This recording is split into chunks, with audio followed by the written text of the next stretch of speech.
Tax GDP ratio বাংলাদেশে যেটি আছে সেটি গত 15 বছরে 2009 সালে যেটি 13% ছিল সেটি এসে 7% ঠেকেছে, যেটি বাড়ার কথা। জিডিপি বেশি করে দেখানো হয়েছে যেখানে ট্যাক্স কালেকশন হয়নি। এটি কেন, এই মুহূর্তে করণীয় কি সেটা জানবো। আর ফারুক ভাইয়ের ইস্যুগুলো একটু, আচ্ছা, আপনার বাজার ইস্যু যেটি বললেন। ধন্যবাদ। আপনার এখানে আলোচনার কথাগুলো কি রিউইন করে বাইর করতে পারবেন? খাওয়া শব্দটা যেটা উনি বলছেন, খাওয়া শব্দটা আমি বলি নাই যে একদল খেয়েছে আরেক দল খেতে আসছে, না এটা প্রচলিত আর কি, কিন্তু আপনি বলেন নাই, আপনি বলেন নাই। উনি খাওয়াটাই বলছেন, যে খাওয়া বলা হয়নি, যে ক্ষমতার কথা বলা হয়েছে। সেটা রেফারেন্স হিসাবে এক ইমামের এক মৌলবীর কথা বলেছেন ফারুক ভাই। না উনি সরাসরি আমাকে খাওয়াটাই না উনি বলেছেন আলী আছে আরেকজন, এখন পরে আরেকজন বাজাদের কথা আসবে, ক্ষমতা কি বুঝাতে চাই, বাংলাদেশ জাতীয়তাবাদী দল কি বুঝাতে চাই, ক্ষমতায় আসবে। আলী গেছে, এখন বাজার ক্ষমতায় আসবে। না ক্ষমতা আসবে এটা তো আমরা বলি না, আমরা আপনি বলার দরকার না, আমি তো আমারটা বলতেছি। না আমি তো ক্ষমতা আসবো বলি না, আস্তে আপনার বলার দরকার না, আমি বলছি যে এখন ক্ষমতায় আসলে আলী গেছে, বাজার আসবে।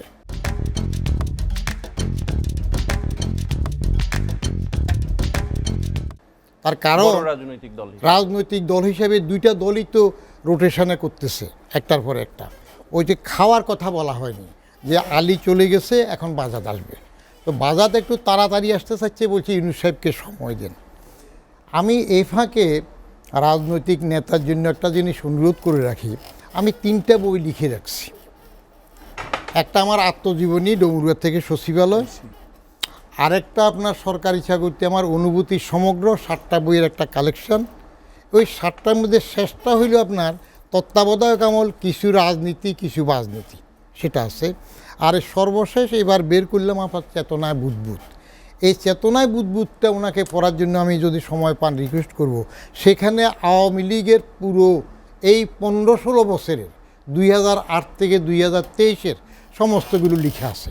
এমনকি you will be happy to know আপনার উপরেও আমার একটা লেখা আছে।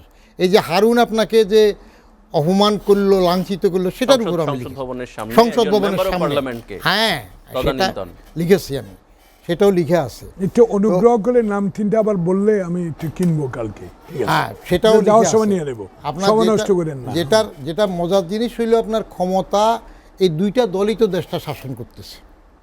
আর দুর্নীতি বা খাওয়ার প্রশ্ন তো এখানে আমি খাওয়ারটা বলিনি, সেটা হইল উনি যে কথাগুলো বলছেন এগুলো আমি প্রায় বলি, যে বঙ্গবন্ধু 10ই জানুয়ারি 1972 পর্যন্ত ওনার একটা ভূমিকা, সেটা ঠিক আছে, কিন্তু পরে যেটা উনি করেছেন সেটার খেসারও তিনি চরমভাবে দিয়েছেন। এই যে কোথায় সিরিয়াস শিকদার, এটা আমার লেখাতে আছে। লাল গোড়া দাবড়াই দেব, এটা বলা আছে, এগুলো আমি বলেছি। সবাই পায় সোনার খনি, আমি পাই চোরের খনি, সেটা লেখা আছে। গাজী আমার কম্বলটা কোথায়, এগুলো সব অলরেডি লেখা হয়ে গেছে ওইখানে। মজার জিনিস হইল আপনার রাজনৈতিক পট পরিবর্তনে যারা ক্ষমতায় আসে তারা অনেক সময় হুঁশ হারাই ফেলে। বঙ্গবন্ধু 3 মিনিটের মধ্যে বাকশাল করে ফেলল। এটা কোনো দিন আমার লেখাটা ছাপতে চাই না যুগান্তরে। উনি গুণী ব্যক্তি, দেখেন একজনে লিখে পাঠিয়ে দিছে, ওনার 3টা বই আমার কাছে আছে, কালকে সকালে নিয়ে আসবো। না লাইব্রেরি তো আছে। না ওই যে লিখে দিছে। বুঝছি, আপনার বঙ্গবন্ধু 3 মিনিটের মধ্যে যে ফের ফয়েলেসে 5 বছরের জন্য প্রেসিডেন্ট হইলেন, এটা সমালোচনা করে যখন আমি যুগান্তরে কলাম লিখলাম, তখন সেখানে যে আমার কলাম সম্পাদনা করে, নাম বলবো না, আপনাদের সাংবাদিক তো অসন্তুষ্ট হবেন, বললো যে না এটা ছাপা যাবে না। পরে সম্পাদক সাহেব বললো যে না, আমি বললাম ওইটা না ছাপলে লেখা যাবে না। বঙ্গবন্ধু সমালোচনা করে যাবে না এটা না, উনি জাতির পিতা, 72-এর 10-এ যে একটা ঠিক আছে, কিন্তু পরে যেটা উনি করেছেন এটা মেনে নেওয়া যায় না। আচ্ছা, এখন আপনি যেটা বলছেন যে একটু 1 মিনিটে যদি জিডিপি ট্যাক্স রেশিও যেটা বললেন, জিডিপি ট্যাক্স রেশিওটা আপনার যেটা আপনিই তো বলে দিলেন, জিডিপি বাড়িয়ে দিয়েছে, ট্যাক্স কম হয়েছে, যার ফলে এটা রেশিওটা কমে গেছে।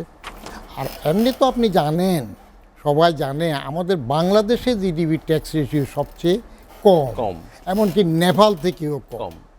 বাজেটের আকার বাড়ছে। আমি যখন ছিলাম 2007-এ, তখন মাত্র আপনার ব্যাট, কাস্টমস, শুল্ক এবং ইনকাম ট্যাক্স সব মিলিয়ে বাজেট ছিল মাত্র 36,000 কোটি। আমি 43,850 কোটি টাকার বাজেট নিলাম। হক সাহেবরা তো তখন অ্যাক্টিভলি আমার সাথে কাজ করেছেন, পরে 47,000 কোটি, এখন তো 5 লাখ কোটি টাকার উপরে। সমস্যা হয়ে গেছে এনবিআর এর ইনহেরেন্ট যে সমস্যাটা, ওই সেখানে পরেরটা ধরে রাখা। ওটা কেউ করতে চাচ্ছে না। এখানে যে চেঞ্জ দরকার, নেট বাড়ানো দরকার। একজন যে তার উপর বারবার করে সেটা না করে অন্যটা ধরবে, সেটা ধরতে গেলে হবে কি সবগুলো আসে।